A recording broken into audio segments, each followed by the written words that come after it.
దేవుని నామమునకు మహిమ కలుగునుగాక. యేసుక్రీస్తు ప్రభువారి పేరిట మీకందరికీ ప్రత్యేకమైనటువంటి వందనాలు తెలియజేస్తూ ఉన్నాం. దేవుణ్ణి స్తుతించుదాం. హల్లెలూయా. దేవుని యొక్క పరిశుద్ధ గ్రంథములో నుండి ప్రభువును స్తుతించుట కొరకు, ఆయనను ఘనపరుచుట కొరకు ఈ దినము మనము మరి ఒక ప్రత్యేకమైన అంశాన్ని మనము నేర్చుకోబోతూ ఉన్నాం. చాలా అద్భుతమైనటువంటి అంశము. అన్ని అంశములకు, అన్ని మేలులకు, సమస్తమైన ఈవులకు ఆధారమైనటువంటి అంశముగా ఈ అంశాన్ని మనము నేర్చుకుంటున్నప్పుడు, దీని గురించి ధ్యానిస్తున్నప్పుడు అది మనం కనుగొనగలం. ఈరోజు మన అంశం ఏమిటంటే, దేవుని యొక్క కృప కలుగుటకు కారణమైనటువంటి వాడు. హల్లెలూయా. లేదా దేవుని కృప కలుగుటకు కారకుడు ఎవరైనా? యేసుక్రీస్తు. హల్లెలూయా.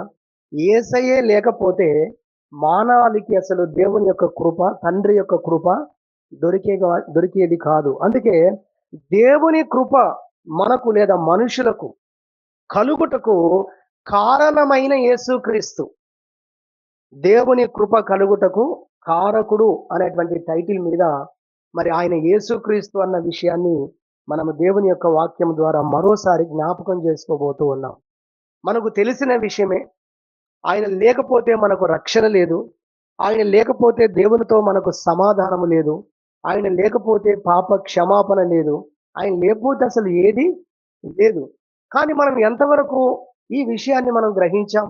ఎంతవరకు మనము ఒక మాటలో చెప్పాలంటే ప్రొద్దున్నే లేచి నీవు లేకపోతే నాకు జీవితం లేదు ప్రభు అని ఎంతవరకు మనము యేసయ్యను స్తుతిస్తున్నాం. యెషయా గ్రంథము 53వ అధ్యాయము యొద్దకు మనం వచ్చినట్లయితే మనకు అసలు 53వ అధ్యాయం మొత్తం చదువుకోవాలి. వారానికి ఒకసారి చదవాలి, రోజు చదివితే ఇంకా మంచిది. 53వ అధ్యాయములో మనం చూసినట్లయితే మొదటి నుంచి, మేము తెలియజేసిన సమాచారము ఎవడు నమ్మెను? యెహోవా బాహువు ఎవనికి బయలుపరచబడెను? లేత మొక్కవలను, ఎండిన భూమిలో మొలిచిన మొక్కవలను అతడు ఆయన ఎదుట పెరిగెను. అతనికి స్వరూపమైనను సొగసైనను లేదు. మనం అతన్ని చూచి అపేక్షించున్నట్లుగా అతని యందు స్వరూపము లేదు. అతడు తృణీకరింపబడిన వాడును ఆయను, మనుషుల వలన విసర్జింపబడిన వాడును ఆయను, వ్యసనాక్రాంతుడుగాను వ్యాధిని అనుభవించిన వాడుగాను మనుషులు చూడమల్లని వాడుగాను ఉండెను. ఇలాంటి పరిస్థితుల్లో ఉన్నటువంటి, ఇక్కడ ఉన్నటువంటి ఈ యొక్క క్యారెక్టర్ను గూర్చి, పాత్రను గూర్చి చెప్పబడుతున్న మాట ఏంటని మనం దేవుని వాక్యంలో చూసినట్లయితే 4వ వచనం, నిశ్చయముగా మన రోగములను, ఇదిగో ఇప్పటిదాకా ఆయన ఎలాంటి పరిస్థితుల్లో ఉన్నాడో, ఆయనకు స్వరూపము లేదు, సొగసు లేదు, మనం అతన్ని చూచి అపేక్షించినట్లుగా అనగా కోరుకొనున్నట్లుగా ఆయన యందు ఏ విధమైనటువంటి ఆ యొక్క ఆకర్షించే లక్షణాలు కనబడలేని పరిస్థితిలో ఉన్న దృశ్యాన్ని గూర్చి ప్రవక్త రాస్తూ, అది చూస్తూ రాస్తున్నాడు. అయితే ఆయన ప్రపంచము యొక్క రోగములను ఆయన మోసుకొని పోతున్నవాడుగా ఉన్నాడు. హల్లెలూయా. మనం క్రిందికి చదివితే, ఆయన మన వ్యసనములను వహించెను, ఆయన మొత్తబడిన వానుగాను, దేవుని వలన బాధించబడిన వానుగాను, శ్రమనొందిన వానుగాను మనం అతన్ని ఎంచితిమి. మనం ఇంకా క్రిందికి చదివినట్లయితే 6వ వచనంలో, మనమందరము గొర్రెల వలె త్రోవ తప్పిపోతిమి, మనలో ప్రతివాడు తనకిష్టమైన త్రోవను తొలిగెను. యెహోవా మన అందరి దోషమును అతని మీద మోపెను. హల్లెలూయా. మనందరి మీద ఉన్న దోషాన్ని తీసి ఆయన మీద పెట్టాడు. ఇక్కడున్న పాత్ర, ఇక్కడున్న ఒక క్యారెక్టర్ మనకు కనబడుతుంది. ఆ వ్యక్తి మీద, లేకపోతే ఆ మనిషి మీద ప్రపంచము యొక్క దోషములు మొత్తము మోపబడుతూ ఉన్నాయి. పరలోకపు దేవుడు దాన్నంతా కూడా, ఆ దోషమంతటిని కూడా పెట్టినట్లుగా మనం చూస్తున్నాం. అయితే దేవుని వాక్యము చెబుతున్నటువంటి మాట ఏంటో 3వ వచనం చివరి లైన్లో రాయబడింది. 2 లైన్లు, 53వ అధ్యాయం 3వ వచనం చివరి 2 లైన్లు. అతడు తృణీకరింపబడిన వాడు గనుక మనం అతన్ని ఎన్నిక చేయకపోతిని. చూసారా? ఆయన ఇవన్నీ చేశాడు, కానీ మనుషులు చేసినటువంటి పని ఏమిటి అంటే, దానికి ప్రతిగా మా అందరి దోషమును నీవు మోసుకొని పోయావు, మా అందరి దోషములను నీ మీద వేసుకున్నావు, మమ్మల్ని పరిశుద్ధులుగా చేసి నీవు పాపిగా మారిపోయావు.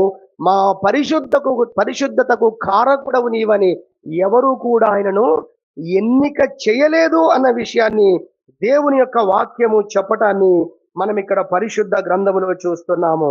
అతడు తృణీకరింపబడిన వాడుగా కనబడ్డాడు గనుక మనం అతన్ని ఎన్నిక చేయకపోతిమి అని దేవుని వాక్యం చెప్తుంది. అయితే ఆయన మాత్రం నిశ్చయముగా దాని క్రిందిలైన మన రోగములను భరించిన వాడుగా ఉన్నాడు. అంతేకాదు మనందరి యొక్క సమాధానార్థమైన శిక్ష అతని మీద పడెను. 5వ వచనములో 2వ భాగములో చూస్తాం. మొదటి భాగములో మన అతిక్రమ క్రియలను బట్టి అతడు గాయపరచబడ్డాడు అనేటువంటి వాక్యము కూడా మనకు దేవుని యొక్క వాక్యములో మనకు పరిశుద్ధ గ్రంథములో కనబడుతుంది. కానీ మనుషులు ఇవన్నీ కూడా ఆ యొక్క పాత్ర లేదా యేసు క్రీస్తుగా ఈ లోకములకు వచ్చినటువంటి పాత్ర చేసిన మనుషులు ఎవరు కూడా దాన్ని గుర్తించలేదు, ఎన్నిక చేయలేదు అని వాక్యం చెప్తుంది. అందుకే 53:1 అంటాడు, అసలు మేము ఇన్ని విషయాలు చెప్పాము, మేము తెలియజేసిన ఈ సమాచారాన్ని ఎవడు నమ్మాడు? అసలు యెహోవా బాగువును ఎవడు అర్థం చేసుకున్నాడు? అసలు ఆయన కార్యాన్ని, ఆయన త్యాగాన్ని గుర్తించిన వారు ఏరసలు అని దేవుని వాక్యం చెప్తుంది. ఒకరోజు ఆర్థిక మంత్రి కూడా తన రథంలో ఈ యెషయా గ్రంథాన్ని చదువుతూ వెళ్ళాడు.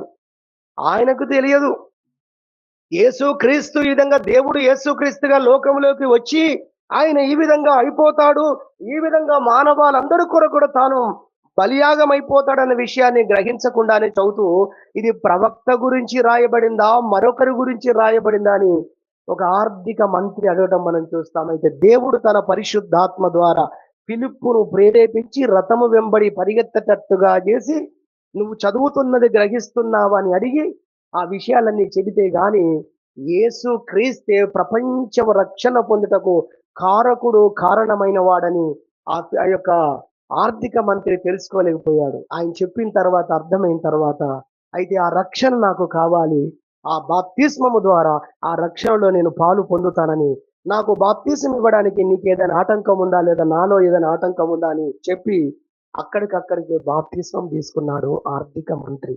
దేవునికి మహిమ కలుగును గాక. హల్లెలూయా. ఈరోజు మన వాక్యం అదే, యేసుక్రీస్తు దేవుని యొక్క కృప మనకు కలగటానికి ఆయన కారణమైన వాడు యేసుక్రీస్తు అన్న అంశాన్ని దేవుని యొక్క వాక్యములో మనము నేర్చుకోబోతూ ఉన్నాం. మనము రోమాపత్రిక 5వ అధ్యాయము 18వ వచనం ఒక్కసారి చూద్దాం. రోమాపత్రిక 5వ అధ్యాయము మనం చూసినట్టయితే 18వ వచనంలో, కాబట్టి తీర్పు ఒక్క అపరాధ మూలమున వచ్చినదై మనుషులందరికీ శిక్షా విధి కలుగుటకు ఎలాగూ కారణమాయనో అలాగే ఒక పుణ్య కార్యము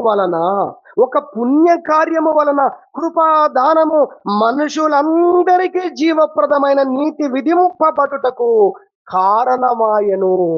ఒక్క పుణ్య కార్యము ద్వారా యేసుక్రీస్తు ఈ లోకమునకు రాకముందు జరిగిన సంభవాన్ని చెబుతూ, యేసుక్రీస్తు వచ్చిన తర్వాత జరిగిన సంభవాన్ని గూర్చి రెండు మాట్లాడుతున్నాడు. బైబిల్లో మనం చూసినట్లయితే మరి మొదటి ఆదామును గూర్చి మాట్లాడుతున్నట్టుగా మనకు అర్థమవుతుంది. యేసుక్రీస్తుకు మరొక పేరు పిలువబడింది ఏంటంటే కడపటి ఆదాము. హల్లెలూయా. మొదటి ఆదాము ద్వారా జరిగింది ఏంటో 18వ వచనంలో చూస్తున్నాము. ఒక్క అపరాధము ద్వారా మనుషులందరూ పాపులైపోయారు. ఎన్ని అపరాధాలు? ఒక్క అపరాధము ద్వారా. అదే చెప్తున్నాడు 5వ అధ్యాయము 18వ వచనం మనం చూసినట్లయితే. అయితే మనుషులందరూ పాపములో పడిపోయారు, లేదా పాపులుగా మారిపోయారు.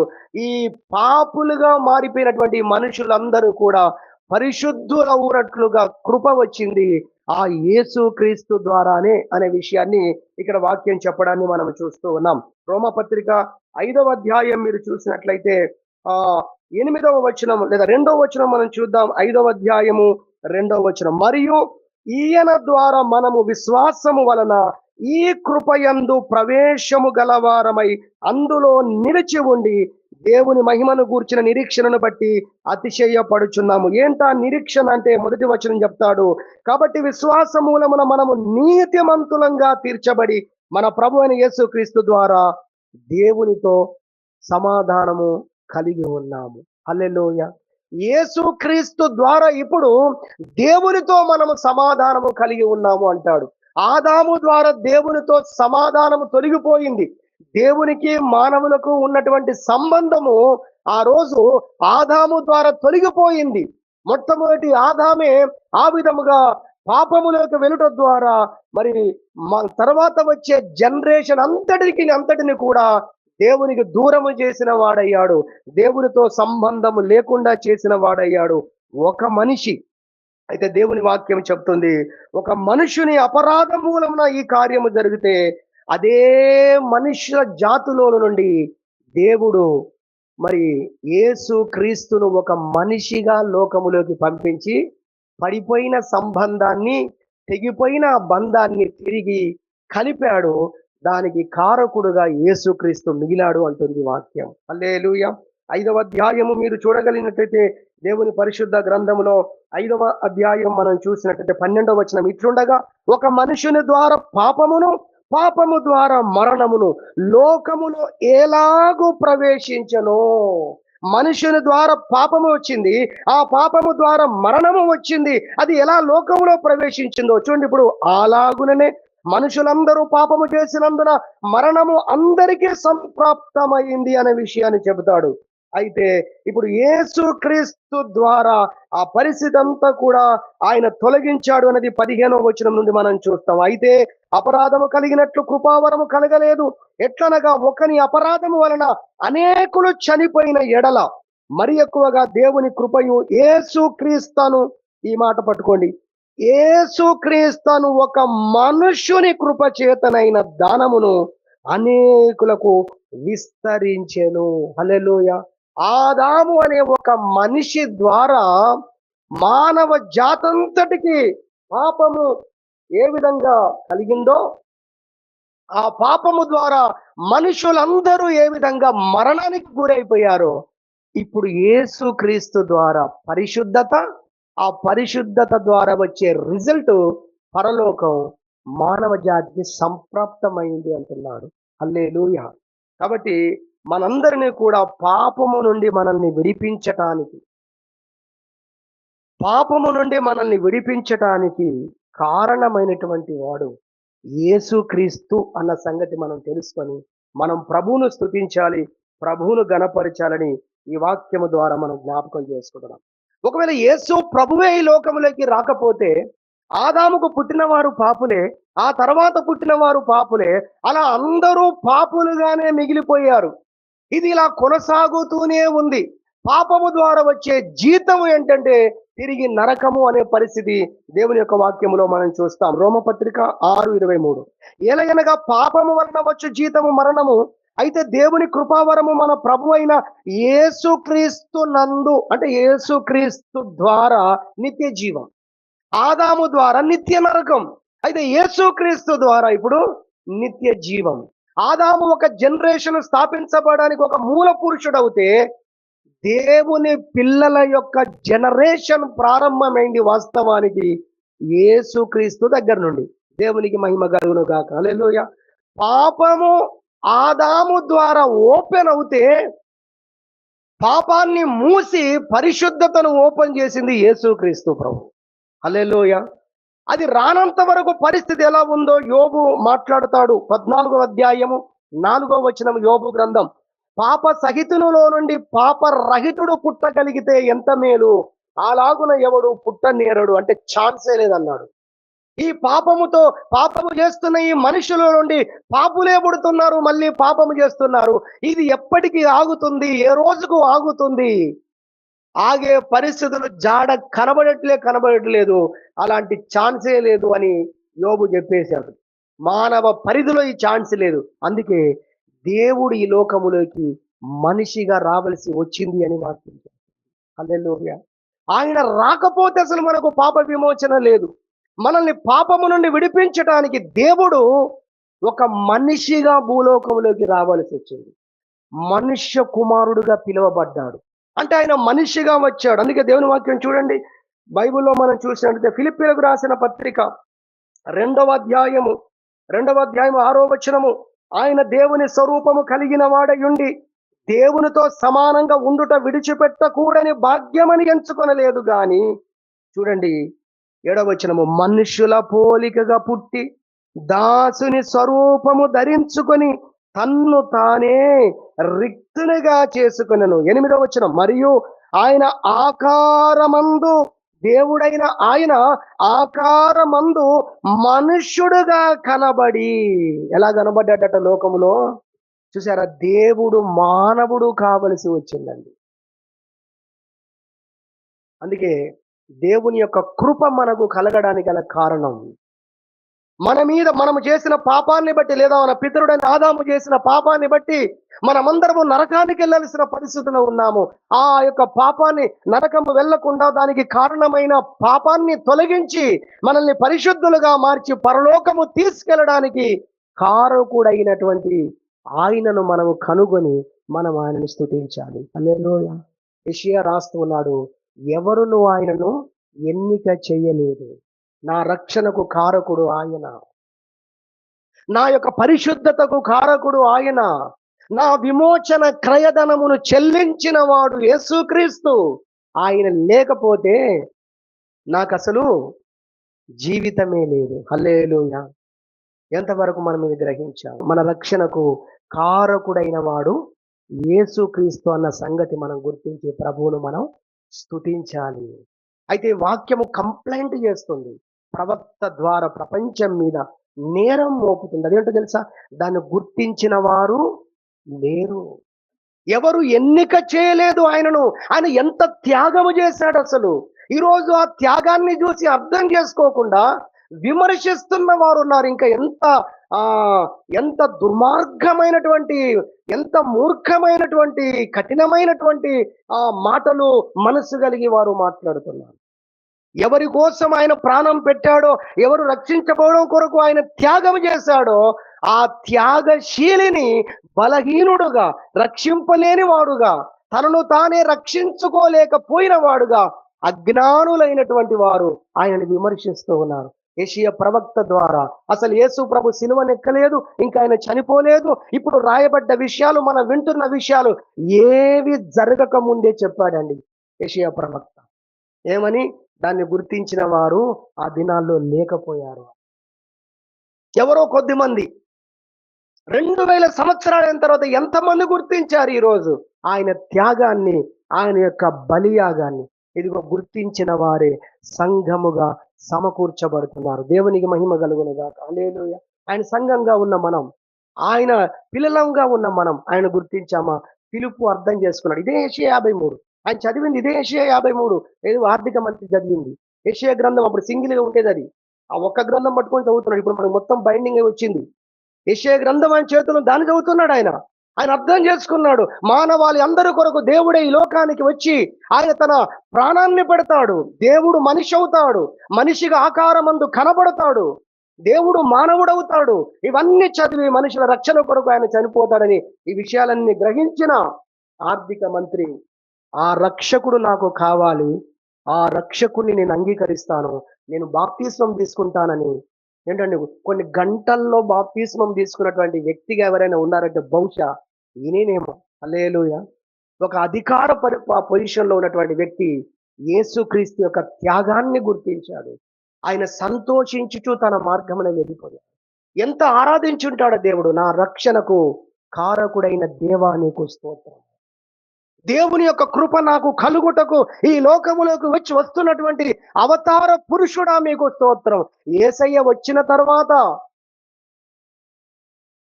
జరిగినటువంటి కార్యాలన్నిటినీ, ఆయన ద్వారా ఒరిగినటువంటి మేళ్ళన్ని జ్ఞాపకం చేసుకొని ఆర్థిక మంత్రి మరి ఆ రోజు దేవుని అంగీకరించాడు, ప్రభువును స్తుతించాడు, సంతోషముతో ఆయన ముందుకు వెళ్ళాడు అని దేవుని యొక్క వాక్యమును చూసాడు. కాబట్టి మనందరి రక్షణ కలుగుటకు దేవుడు మానవుడుగా భూలోకంలోకి వచ్చి మనందరి కొరకు ఆయన చనిపోయాడు. మన రక్షణకు ఆయన కారకుడయ్యాడు అన్న విషయాన్ని గుర్తించి మనం ప్రభువును స్తుతించి ప్రభువును ఘనపరచాలని దేవుని యొక్క వాక్యం ద్వారా జ్ఞాపకం చేస్తున్నాము. రెండవదిగా చూస్తే, సమయం ఎక్కువ లేదు కనుక నేను త్వరగా ముగించడానికి ఇష్టపడుతున్నాను. రెండవది చూస్తే ఆయన విధేయత.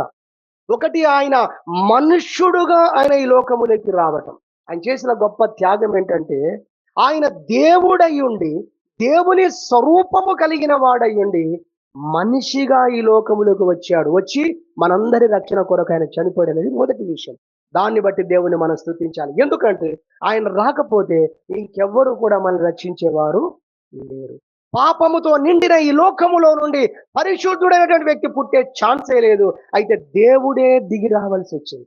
దానికి ఆయన వెనకాడలేదు అనేది మనము జ్ఞాపకం చేసుకుంటున్నాం. ఆయన మనిషిగా మనందరి కోసం వచ్చి చనిపోయాడు అనేది. రెండవదిగా ఆయన చూపినటువంటి విధేయత. హల్లెలూయా. ఆదాము ఏం చూపాడు? అవిధేయత చూపాడు. తినవద్దు అన్న పండును ఆయన తిన్నాడు. తిని ఆయన పాపంలో పడిపోయాడు. అయితే యేసు క్రీస్తు గురించి వాక్యం చెబుతుంది, ఏ ఆదాము ద్వారా పాపం వచ్చిందో, ఏ అవిధేయత ద్వారా పాపం వచ్చిందో, ఆ మరకను ఆ పాపాన్ని తొలగించడానికి యేసు ప్రభు ఆ ఎక్కడ మానవ జాతి తాను సృష్టించిన తన పిల్లలు లేదా మొదటి మానవుడు తన కొడుకు విధేయత చూపలేకపోయాడో, ఆ స్థానాన్ని కాపాడుకోలేకపోయాడు. జాగ్రత్త వినండి. అదే స్థానానికి యేసు ప్రభు దిగి వచ్చాడు ఈసారి. హల్లెలూయా. ఏ కుమారుడు, ఏ దైవ కుమారుడు తండ్రికి విధేయత చూపించలేక ఒక స్థానాన్ని పడగొట్టాడో, ఒక స్థానానికి విలువ లేకుండా చేశాడో, ఒక స్థానాన్ని తగ్గించాడో, ఆ స్థానానికి యేసు ప్రభు రీచ్ అయ్యాడు. రీచ్ అయ్యి ఏం చేశాడో ఒక వాక్యం చూద్దాం. ఫిలిప్పీయులకు రాసిన పత్రిక 2వ అధ్యాయము మనం చూసినట్లయితే 7-8 వచనాలు. మనుషుల పోలికగా పుట్టి, ఇది మొదటి అంశంలో మనం నేర్చుకున్నాము. దాసుని స్వరూపము ధరించుకొని తన్ను తానే రిక్తునిగా చేసుకునెను. 8వ వచనం. మరియు ఆయన ఆకారమందు మనుషుడుగా కనబడి మరణము పొందునంతగా, చాలా అద్భుతమైన విశేష వాక్యం ఇది. మరణము పొందునంతగా అనగా చూడండి, సిలువ మరణము పొందునంతగా విధేయత చూపిన వాడై తన్ను తాను తగ్గించుకొనెను. ఆదాము ఒక్క విషయంలో విధేయత చూపలేకపోయాడు. యేసు ప్రభువు పరలోకపు తండ్రిని ఎంత సాటిస్ఫై చేశాడంటే, ఆయన విధేయత చూపించే విషయంలో ఇక చాలు అని పరలోకపు తండ్రి అని అంతగా 100 కాదు 200% విధేయత చూపించి ఆ స్థానాన్ని మళ్ళీ నిలబెట్టాడు. అందుకు కారకుడైన వాడు యేసుక్రీస్తు. హల్లెలూయా. కుమారుని యొక్క స్థానము, దేవుని పిల్లల యొక్క స్థానము, ఆదాము యొక్క స్థానము, పడిపోయిన ఆదాము యొక్క స్థానాన్ని, దేవుని పిల్లల యొక్క స్థానాన్ని తిరిగి నిలబెట్టుట కొరకు ఆయన ఎంత విధేయత చూపాడంటే, మరణము వస్తున్నా కూడా నేను విధేయతనే చూపుతానన్నాడండి. అంతకు తెగించాడు, అంత త్యాగం చేశాడు. చేయుట ద్వారానే ఈరోజు మనందరికీ రక్షణ కలిగింది. దేవునికి మహిమ కలుగును గాక. హల్లెలూయా. దేవుని కృప మనకు కలుగుటకు మరణము పొందునంతగా విధేయత చూశాడు యేసుక్రీస్తు. దేవుని కృప మన జీవితంలోకి రావటానికి అవిధేయత ద్వారా ఆదాము మహిమను కోల్పోయాడు. ఆదాము దేవునితో సంబంధం కోల్పోయాడు. ఏదైనా తోట నుండే కాదు, దేవుని సన్నిధిని కూడా కోల్పోయాడు. చెప్పాలంటే చివరికి నరకానికి ప్రాప్తుడయ్యాడు. వీటన్నిటిని కూడా పటాపంచలు చేయడానికి, తొలగించడానికి యేసుక్రీస్తు ప్రభువు విధేయత చూపించాడు. ఎంత విధేయత చూపించాడంటే, మరణము పొందునంతగా పరలోకపు తండ్రి సాటిస్ఫై అయిపోయాడు. ఆదాము ద్వారా వచ్చిన గాయము పరలోకపు తండ్రికి గుర్తు లేకుండా పోవడానికి గల కారణం, లేదా ఆ గాయాలను, ఆ చేదు అనుభవాలను చెరిపేయడానికి ఈ లోకంలోకి వచ్చిన వాడు యేసుక్రీస్తు ప్రభు. మీకు ఎంతమందికి అర్థమవుతుందో? చాలా లోతైన మాటలు ఇవి. హల్లెలూయా. ఆదాము ద్వారా ప్రపంచం అల్లకల్లోలం అయిపోయింది. దాన్ని సరిగ్గా నిలబెట్టడం కొరకు ఈ లోకంలోకి వచ్చిన వాడు యేసుక్రీస్తు. అందుకే ఆయన మన యొక్క సమాధానము అని దేవుని యొక్క పరిశుద్ధ గ్రంథములో వ్రాయబడినటువంటి మాటలు కూడా దేవుని యొక్క వాక్యంలో చూసి, ఆయన ఎవరు అంటే మన యొక్క సమాధానమునకు ఆయన కారకుడై ఉన్నాడు అంటుంది వాక్యం. హల్లెలూయా. రెండవదిగా మనం ఇక్కడ నేర్చుకుంటున్నటువంటి అద్భుతమైనటువంటి అంశము ఏమిటి అనగా, రెండవదిగా ఆయన మరణము పొందునంతగా విధేయత చూపాడు. దేవుని యొక్క కృప మనకు కలగడానికి ఆయన చేసిన త్యాగం ఏంటంటే, మొదటిగా మనిషిగా దిగి వచ్చాడు. దాన్ని బట్టి స్తుతించాలి. ప్రభువా, నా కోసం నువ్వు మానవుడిగా దిగి వచ్చినందుకు నీకు స్తోత్రం. నా రక్షణకు కారకుడా నీకు స్తోత్రము. ఎందుకంటే ఆయన మహిమను విడిచిపెట్టి మనిషిగా లోకంలోకి వచ్చాడు. ఇది మొదటిది. రెండవది, ఆయన మరణము పొందునంతగా విధేయత చూపాడు. ఎంత విధేయత చూపాడు, ఎంత లోబడ్డాడు తండ్రికి అంటే, దాని ద్వారా ఆయనకు మరణమే వచ్చింది. హల్లెలూయా. మరణము వచ్చినా కూడా దానికి విధేయత చూపడానికి ఆయన వెనుకాడలేదు. ఆదాము ఏది చేయలేకపోయాడో యేసుక్రీస్తు అది చేసి చూపించాడు. పరలోకపు తండ్రిని అంతగా ఆయన సాటిస్ఫై చేశాడు. మన సమాధానానికి కారణమయ్యాడు అన్న విషయాన్ని దేవుని యొక్క వాక్యము ద్వారా మనం జ్ఞాపకం చేసుకోగలుగుతాం. ఒక వాక్యం ఇక్కడ చూద్దాం. ఎఫెసీ పత్రిక 2:16. ఎఫెసీ పత్రిక మనం చూసినట్లయితే 2వ అధ్యాయము 16వ వచనం. తన శిలువ వలన ఆ ద్వేషమును సంహరించి దాని ద్వారా వీరిద్దరిని ఏక శరీరముగా చేసి దేవునితో సమాధాన పరచవలనని ఇలాగున చేసెను గనుక ఆయనయే మనకు సమాధాన కారకుడై ఉన్నాడు. Very clear. దేవునితో దేవునితో మనల్ని సమాధానపరిచాడు గనుక ఇప్పుడు ఆయనే మన సమాధాన కారకుడు అని వాక్యం చెబుతుంది. కాబట్టి దేవుని కృప కలుగుటకు మనకు కారణమైన వాడు యేసుక్రీస్తు. ఈరోజు దేవునితో మనం సమాధానం కలిగి ఉన్నామంటే మధ్యలో యేసుక్రీస్తు ఆయన ఎంత త్యాగం చేశాడు. ఒకటి, ఆయన మనిషిగా దిగి వచ్చాడు. రెండవది, మరణం పొందినట్టుగా విధేయత చూపించాడు. మరొక మాట చెప్పి ముగించేస్తాడు. మూడవది ఏంటనగా ఆయన ఆయన చేసినటువంటి విజ్ఞాపన లేదా మధ్యవర్తిత్వం ద్వారా చేసిన ప్రార్థన. హల్లెలూయా.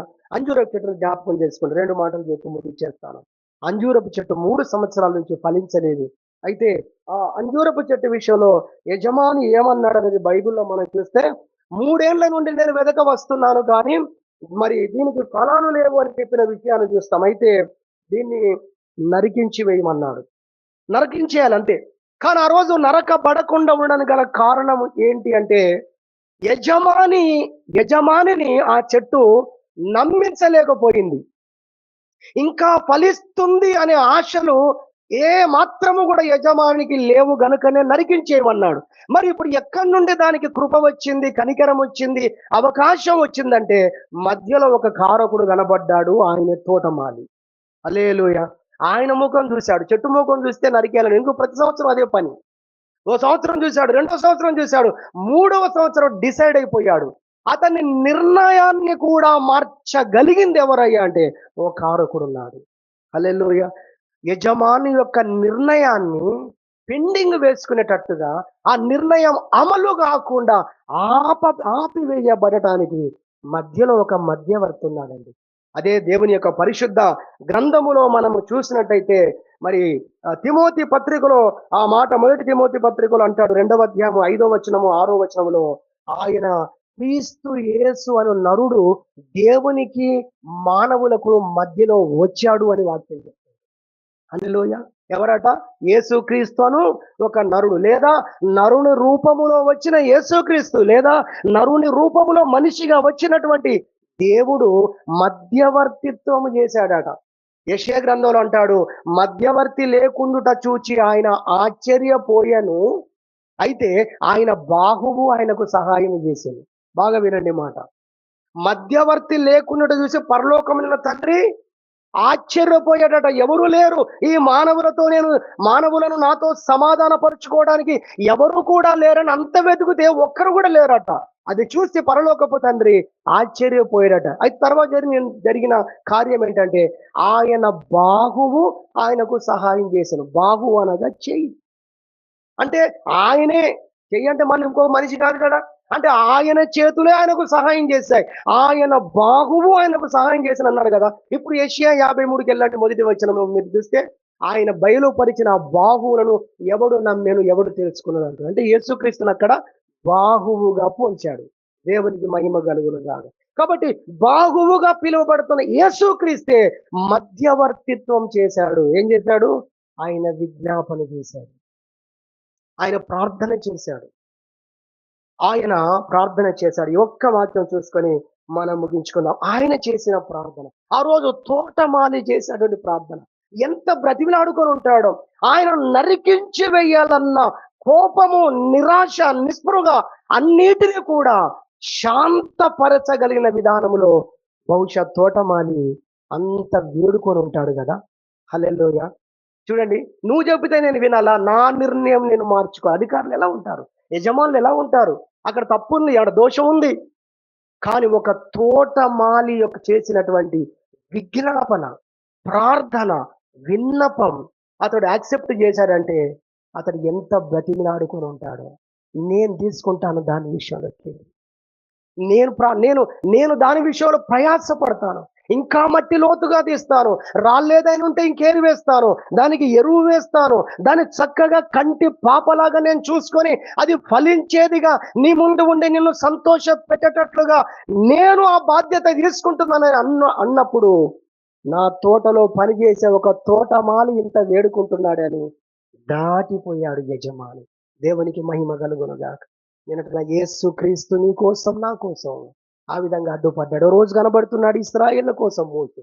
ఓ రోజు కనబడుతున్నాడు అదే ఇశ్రాయేలు యూదుల కోసం స్టెఫెను కనబడుతున్నాడు. అదే యూదుల కోసం యేసు ప్రభు శిలువ మీద ఉండి ప్రార్థన చేస్తున్నాడు. 3 క్యారెక్టర్లు గుర్తు చేస్తున్నాం మేము. ఒకటి మోషే కనబడుతున్నాడు చూడండి. ఏమంటున్నాడు? అయ్యా, జీవ గ్రంథములో నుండి నీ జీవపు గ్రంథములో నుండి వాళ్ళని చంపే ముందు నా పేరు తీసేయాలి. ఎంత గొప్ప చూడండి. దేవుడేమో న్యాయవంతుడే దేవుడు, వీళ్ళందరినీ తీసేయాలి వీరు చేసిన తప్పును బట్టి అంటా ఉంటే మోషే ఏమంటున్నాడు? ప్రభువా, వాళ్ళని తీసేయొద్దు.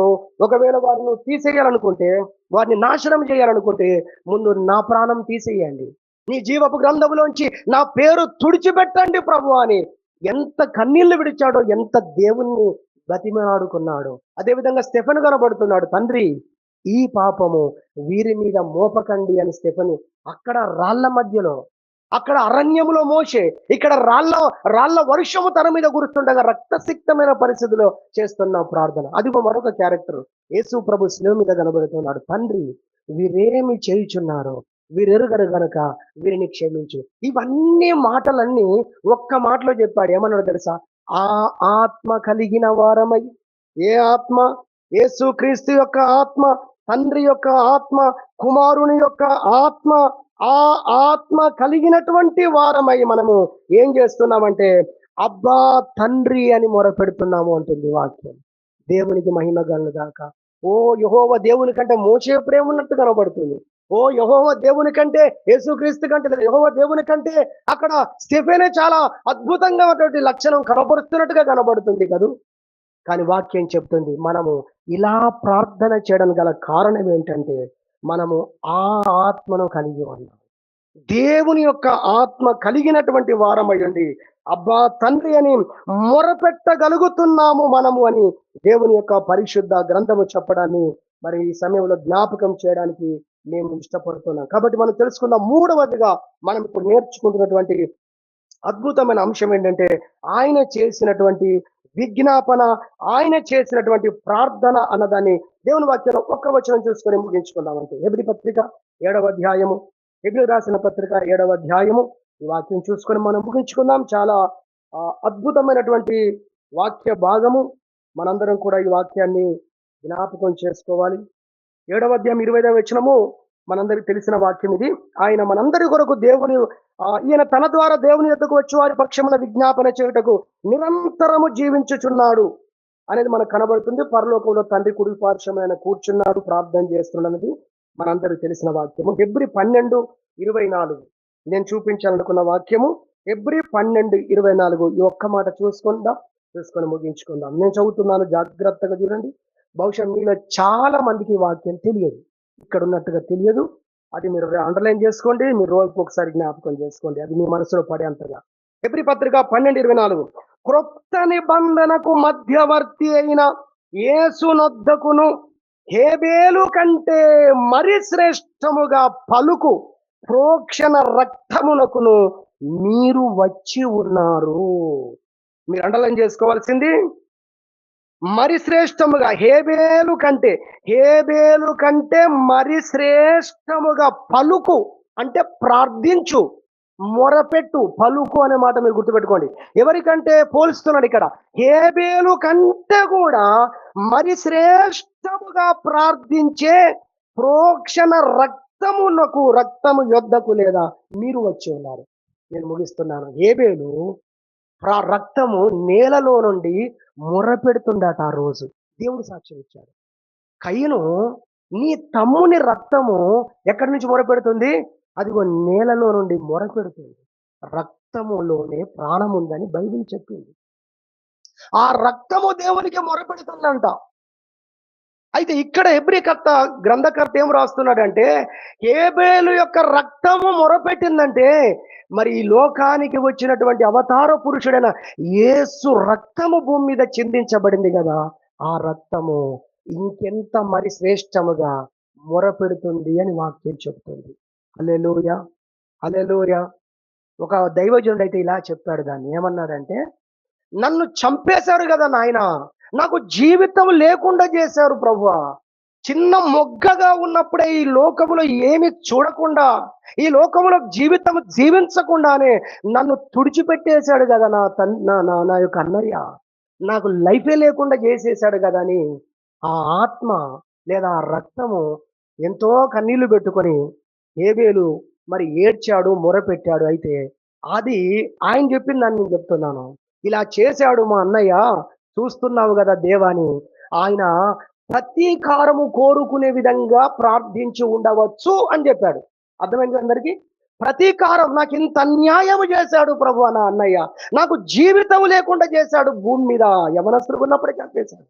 నా జీవితం తుడిచిపెట్టేశాడు గదా అని హేబెలు రక్తము ఆయనన్నాడు, నేననుకుంటున్నాను బహుశా నా అన్నయ్యలు చూడు నాయనా అని ప్రతీకారము కోరవచ్చు. అయితే యేసు రక్తము ప్రతీకారము కోరలేదు కానీ, అయ్యా నేను రక్తము చిందించాను గనక, నా రక్తాన్ని బట్టి, నా బలియాగాన్ని బట్టి ఈ ప్రజలను రక్షించని ఈనాటి వరకు తండ్రికి మొరపెడుతున్న మరి శ్రేష్టమైన రక్తము యేసు రక్తం. హల్లెలూయా! కాబట్టి మనందరికీ కారణమైనటువంటి యేసు క్రీస్తు ఆయన చేసిన విజ్ఞాపన, ఆయన రక్తం మన కొరకు మొరపెడుతుందనేది ఈ వాక్యములో నుంచి జ్ఞాపకం చేస్తున్నాం. మనందరి రక్షణకు కారణమైనటువంటి రక్తము, ఒలికించబడ్డ రక్తం, ఈ భూమి మీద చిందించబడినటువంటి యేసు రక్తము, ఆ యేసు క్రీస్తు మన రక్షణకు కారణమని జ్ఞాపకం చేసుకొని ఆయన మనం స్తుతించాలి, ఆయన మనం గణపరచాలి. ఒకటి, ఆయన మన కొరకు మహిమగల దేవుడు మనిషిగా భూమి మీదికి వచ్చాడు, మన రక్షణకు కారణమయ్యాడు. రెండు, మరణము పొందునంతగా ఆదాము విధేయత చూపలేకపోయాడు కదా, మరణము పొందేంతగా విధేయత చూపి తండ్రిని సాటిస్ఫై చేశాడు, మన రక్షణకు కారణమయ్యాడు. రెండు, మూడవదిగా మనందరి కోసం ఆయన విజ్ఞాపన తోటమాలిలాగా విజ్ఞాపన చేసి, అంతకంటే ఎక్కువ, హేబేలు లాగా కాదు, హేబేలు కంటే ఎక్కువ, తోటమాలి కంటే ఎక్కువగా నీ కోసం నా కోసం ఆయన చేసిన ప్రార్థన, విజ్ఞాపన, ఆయన రక్తము మన కొరకు మొరపెట్టుట ద్వారా ఈరోజు మనందరి రక్షణకు ఆయన కారకుడయ్యారని గుర్తించి ప్రభును స్తుతించాలని వాక్యం మనం వింటున్నాం. దేవుడి వాక్యం దీవించునుగాక.